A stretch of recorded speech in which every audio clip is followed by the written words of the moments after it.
የጌታ የኢየሱስ ስም ምን ይሰራል? አንደኛ መዳኛ ስም ነው። እምንድንበት ስም ነው። የደህንነታችን ስም ነው። ሐዋርያት ሥራ ምዕራፍ 4 ቁጥር 12 ላይ ድነት በሌላ በማንም የለም ይላል። እንድንበት ዘንድ ከሰማይ በታች የተሰጠን ከዚህ ስም በቀር ሌላ የለም። ስለዚህ መዳኛችን ነው ስም፣ እምንድንበት ስም ነው። ስሙም ኢየሱስ ይባላል። ህዝቡን ከኃጢአታቸው ያድናቸዋል። ስለዚህ የኢየሱስ ስም መዳኛ ነው። የምንድነው ግን ከኃጢአት ብቻ አይደለም፣ ከክፉ ኃይላትም ሁሉ የምንድነው በኢየሱስ ስም ነው። ሮሜ ምዕራፍ 10 ቁጥር 13 ላይ ሮሜ 10:13 የጌታን ስም የሚጠራ ይድናል ይላል። የትኛውን ስም እስቲ በሉልኝ?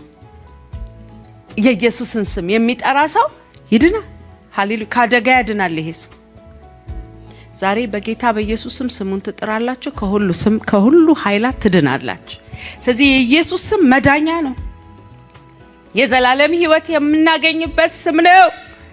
ኢየሱስ ክርስቶስ ጌታ ነው። ሐዋርያት ሥራ ምዕራፍ 2 ቁጥር 38 ላይ ሐዋርያት ሥራ ምዕራፍ 2 ቁጥር 38 ላይ ባይብላችሁ ላይ ንስሐ ግቡ ኃጢአታችሁ እንዲሰረይላችሁ እያንዳንዳችሁ በኢየሱስ ክርስቶስ ስም ተጠመቁ። ሃሌሉያ! የኢየሱስ ስም መዳኛ ነው። አይገርምም? ልክ በኢየሱስ ክርስቶስ ስም ስትጠመቁ ኃጢአታችሁ ይሰረያል።